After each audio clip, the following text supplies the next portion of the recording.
पूज्यपाद आदि गुरु शंकराचार्य आज से 2500 साल पहले कॉलड़ी से, केरला से यहाँ पे आए थे।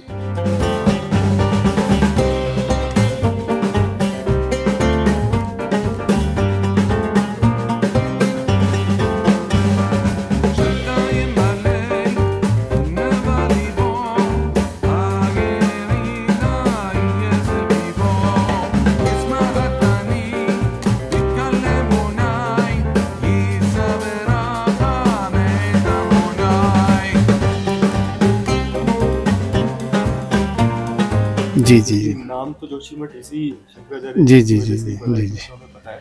जी जी इसके आगे का कुछ नहीं पता, तो आप बताइए। पूज्यपाद आदि गुरु शंकराचार्य आज से 2500 साल पहले कॉलड़ी से, केरला से यहाँ पे आए थे। इसी क्षेत्र में उन्होंने तपस्या करी थी। यहाँ से हमारे गेट से 2 मिनट का दूरी है, वहाँ अमरकल्प वृक्ष है। उस अमरकल्प वृक्ष के नीचे उन्होंने तपस्या करी थी और वहीं उनको ज्ञान प्राप्त हुआ ज्योतिर्रूप में। आदि गुरु शंकराचार्य ने 4 मठों की स्थापना की। आदि गुरु शंकराचार्य के 4 शिष्य थे, 4 ही धाम हैं, 4 ही वेद हैं, 4 ही मठ हैं। हर दिशा में एक एक मठ, एक एक धाम, एक एक वेद, एक एक शिष्य को दे दिए परंपरा को आगे बढ़ाने के लिए। नॉर्थ में बद्री धाम है, ज्योतिर्मठ है, अथर्ववेद है। साउथ में रामेश्वरम धाम है, श्रृंगेरी मठ है, यजुर्वेद है। ईस्ट में जगन्नाथपुरी धाम है, गोवर्धन मठ है, ऋग्वेद है।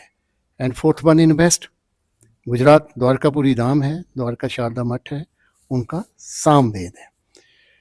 मठ भी शंकराचार्य द्वारा स्थापित हैं और धाम भी। इसलिए जितना पुण्य फल धाम के दर्शन का है उतना ही मठ के दर्शन का है। जब भी कभी अवसर मिले धाम में दर्शन करने जाओ तो मठ में भी जरूर जाइएगा। ये जो मठ इस समय आप बैठे हैं ये ज्योतिर्मठ है, ये नॉर्थ में आता है। इसका अथर्ववेद है। इसके प्रथम शंकराचार्य भगवान तोरकाचार्य जी महाराज थे। उन्होंने इसी मठ में तपस्या करी थी और पूज्यपाद आदि गुरु शंकराचार्य ने उनको यहीं पे ज्ञान दिया था। और जो अभी गद्दी पे विराजमान आप दर्शन कर रहे हैं, ये सामने भी आप देख रहे हैं, पूज्यपाद ज्योतिष पीठाधीश्वर जगत गुरु शंकराचार्य स्वामी अभिमुक्तेश्वरानंद सरस्वती जी महाराज 56 शंकराचार्य हैं इस मठ के। ये वर्तमान शंकराचार्य हैं। ये माताएं जो आप देख रहे हैं ये 64 योगिनी माताएं हैं।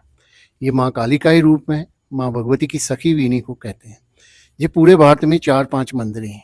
2 उड़ीसा में हैं, भुवनेश्वर में, और 2 मध्य प्रदेश में। एक मुरैना में है, एक बेड़ा घाट में है। इनके दर्शन करने मात्र से ही सारी मनोकामना जो है वो पूर्ण हो जाती है। ये 2 श्री चक्र हैं, इनको श्री यंत्र भी कहते हैं। ऊपर वाला जो है अष्ट धातु में है, माँ लक्ष्मी का प्रतीक है, और ये लिंगम रूप में है। ये 4 फीट है, स्फटिक मणि में है। जितना ऊपर है उतना नीचे है। 500 kg इसका वेट है और ये विश्व का सबसे बड़ा श्री यंत्र है जी। और ये सभी मनोकामना पूर्ण करने में सक्षम है। इस क्षेत्र की आराध्य जो है वो माँ भगवती है। साल में 4 नवरात्रि आती हैं। हर 3 महीने के बाद नवरात्रि आती है। 2 ओपन होती हैं, 2 सीक्रेट होती हैं। फर्स्ट नवरात्रि इस मठ में पूज्यपाद ज्योतिष पीठाधीश्वर जगत गुरु शंकराचार्य स्वामी अभिमुक्तेश्वरानंद सरस्वती जी महाराज की प्रेरणा से, आशीर्वाद से, और इस मठ के प्रभारी मुकुंदानंद जी महाराज के दिशा निर्देश में 4 नवरात्रि जो आती हैं उसमें फर्स्ट नवरात्रि में 1000 कन्या पूजन होता है। दूसरी नवरात्रि में 1000 बटुक पूजन किया जाता है। तीसरी में 1000 सुहासिनी पूजन किया जाता है। और चौथी जो आती है उसमें 1000 दंपति पूजन इस मठ में किया जाता है। आदि गुरु शंकराचार्य का जो ग्रंथ है सौंदर्य लहरी, उसका फर्स्ट श्लोक है, शिवा शक्त्या युक्तो यदि भवति शक्त्या प्रभवितुम न चेदेवं देवो न खलु कुशला स्पंदितुमपि। अर्थात शक्ति के बगैर शिव जो है वो शून्य है। जब तक शक्ति नहीं होगी शिव में संबंधन नहीं होगा। तो यही अम्बा है, यही पराम्बा है, यही दुर्गा है, यही भगवती है, और यही अखिल ब्रह्मांड नायिका राज राजेश्वरी त्रिपुर सुंदरी माँ।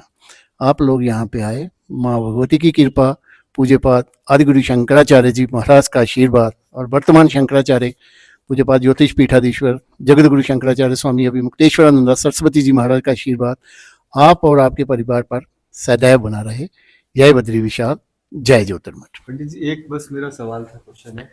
जैसे अभी आपने बताया कि जब धाम जाते हैं तो मठ भी जाना चाहिए, तो दोनों में डिफरेंस क्या होता है? नहीं, ऐसा नहीं, हम आपको बताते हैं ना। धाम जो है वो भी शंकराचार्य द्वारा स्थापित है और ये जो मठ हैं ये भी शंकराचार्य द्वारा ही स्थापित है। तो इसलिए जितना धाम का पुण्य फल है उतना ही मठ का पुण्य फल है। जी हम बताना चाहते हैं।